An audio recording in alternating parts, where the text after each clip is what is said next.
प्यारा देश भारत और हमारे भारत के प्यारे देशवासियों, आज कुछ महान लोगों की कुछ चीज़ें आपके सामने लाना चाहता हूँ ताकि देश हित में आप लोग कुछ कर सकें।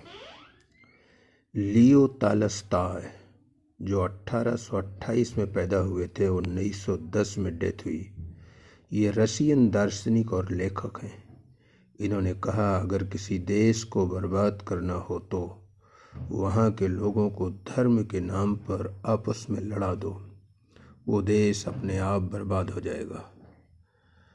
हर्बर्ट जॉर्ज वेल्स जो 1846 में पैदा हुए, 1946 में डेथ हुई, ब्रिटिश साहित्यकार हैं। उन्होंने कहा, भारत एक बेहद प्रतिभाशाली देश है, लेकिन वहाँ की जनता का एक बड़ा तबका उतना ही मूर्ख है। वो तबका जाति धर्म के नाम पर लोगों को आपस में लड़ाकर अपने ही देश का नुकसान कर रहे हैं।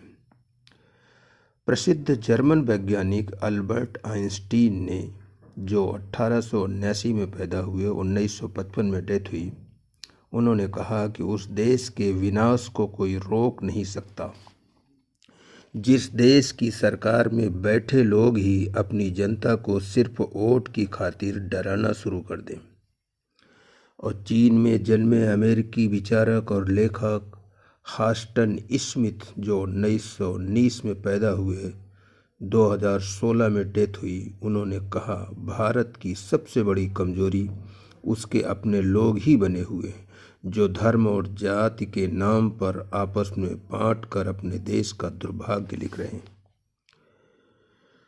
यूरोपियन दार्शनिक माइकल नास्तेडॉक्स जो 1503 में पैदा हुए, 1566 में डेथ हुई, इन्होंने कहा, किसी भी देश का शासक अगर अपनी जनता से ज़्यादा अपने वस्त्रों पर ध्यान दे तो समझ लीजिए कि उस देश की बागडोर एक बेहद कमज़ोर और सनकी और डरे हुए इंसान के हाथों में है। और अमेरिकी अश्वेत क्रांति नायक मार्टिन लूथर किंग जूनियर जो 1919 में पैदा हुए, 1968 में डेथ हुई, इन्होंने कहा, जहां सियासत धार्मिक विवादों को शांत करे वो देश महान होता है, और जहां सियासत खुद धार्मिक विवादों को पैदा करे तो समझ लो कि देश को गलत लोग चला रहे हैं।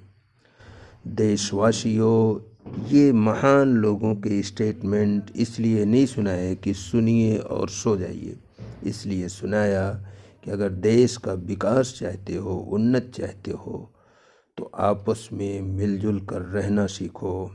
घृणा और देश की दीवारों को ख़त्म करो। मोहब्बत और सहानुभूति के साथ आपस में रहना सीखो। एकता और सहानुभूति और प्रेम ही विकास की कुंजी है। जिस देश में एकता होगी, सहानुभूति होगी, दया होगी, वो देश विकास की ओर जाएगा, और जिस देश में घृणा और द्वेष होगा वो देश पतन की ओर जाएगा। हमें अपने देश का विकास चाहिए, इसलिए आओ हम सब आपस में मिलकर रहें।